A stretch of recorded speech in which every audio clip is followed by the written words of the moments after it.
Latar belakangnya adalah masa demokrasi terpimpin merupakan periode penting dalam sejarah Indonesia yang berlangsung dari tahun 1959 hingga 1966. Berikut adalah beberapa aspek penting dari perkembangan politik pada masa demokrasi terpimpin. Dekret Presiden. 1. Latar belakang. Setelah pemilu, konstitusi gagal menyusun UUD baru karena perbedaan ideologi. Sistem demokrasi liberal tidak stabil, kabinet sering jatuh lalu bangun. Presiden Soekarno menilai UUD 1945 lebih sesuai untuk kondisi Indonesia. 2. Isi dekret. Membubarkan konstitusi, memberlakukan kembali UUD 1945 dan mencabut UUD-S 1950. Membentuk MPRS sementara dan DPAS sementara. 3. Dampak. Berakhir masa demokrasi liberal, lahirnya demokrasi terpimpin. Kekuasaan presiden semakin kuat dan sentralistik.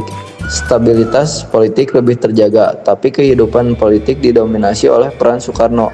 Pancasila kembali ditegaskan sebagai dasar negara. 4. Makna. Dekret ini menjadi titik balik sejarah politik Indonesia dari demokrasi parlementer menuju sistem terpimpin yang lebih terpusat pada kekuasaan presiden. Bagian B yaitu ada Nasakom. Apa itu Nasakom? Nasakom itu adalah singkatan dari nasionalisme, agama, dan komunisme. Istilah ini digunakan pada masa pemerintahan Presiden Soekarno di Indonesia pada tahun 1960-an. Nasakom merupakan konsep yang mencoba menggabungkan tiga ideologi yang berbeda, yaitu yang pertama nasionalisme, menekankan pentingnya keidentitas dan kepentingan nasional. Yang kedua, agama, menekankan pentingnya peran agama dalam kehidupan bermasyarakat.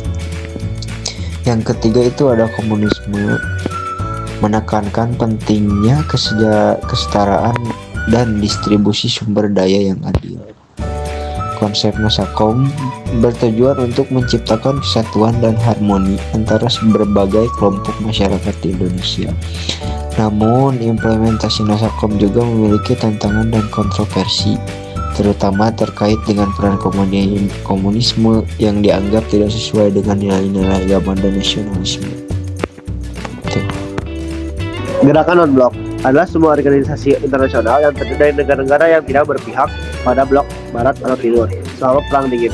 Soekarno berperan penting dalam pembentukan GNB dan menjadi salah satu tokoh utama dalam gerakan ini. Indonesia sebagai salah satu pelopor GNB bersama India, Yugoslavia, Mesir, dan Ghana. Konferensi pertama terjadi di Beograd tahun 1961. Tujuannya untuk menjaga netralitas negara-negara berkembang di tengah perang dingin antara blok barat dan blok timur, dan peran Soekarno aktif dalam diplomasi internasional menonjolkan politik bebas aktif Indonesia. Pembebasan Irian Barat. Pembebasan Irian Barat merupakan salah satu keberhasilan besar pemerintahan Soekarno. Setelah perundingan dengan Belanda, Irian Barat akhirnya menjadi bagian dari Indonesia pada tahun 1963. Operasi Trikora 1961 dilancarkan untuk merebut Irian Barat dari Belanda. Konflik sempat meningkat hingga melibatkan PBB dan Amerika Serikat sebagai penengah. Melalui perjanjian New York 1962, Irian Barat diserahkan kepada UNTA, lalu menjadi bagian Indonesia pada 1 Mei 1963. Konfrontasi dengan Malaysia merupakan kebijakan Soekarno yang menentang pembentukan Malaysia sebagai negara federasi. Kebijakan ini menimbulkan ketegangan antara Indonesia dan Malaysia, serta berdampak pada hubungan diplomatik dan ekonomi antara kedua negara. Masa demokrasi ini terpimpin di bawah oleh pemerintahan Soekarno yang memiliki dampak yang signifikan terhadap perkembangan politik dan sosial Indonesia. Meskipun terdapat keberhasilan, masa ini juga diwarnai dengan kontroversi dan konflik yang akhirnya berujung pada peralihan kekuasaan ke Orde Baru. Dikenal juga dengan semboyan Ganyang Malaysia pada tahun 1963. Dilatar belakangi penolakan Soekarno terhadap pembentukan Federasi Malaysia yang dianggap sebagai proyek neokolonialisme Inggris, berujung pada ketegangan militer di perbatasan Kalimantan dan memburuknya hubungan diplomatik Indonesia dengan Malaysia dan negara barat. Kesimpulan, masa demokrasi terpimpin di bawah pemerintahan Soekarno memiliki dampak yang signifikan terhadap perkembangan politik dan sosial Indonesia.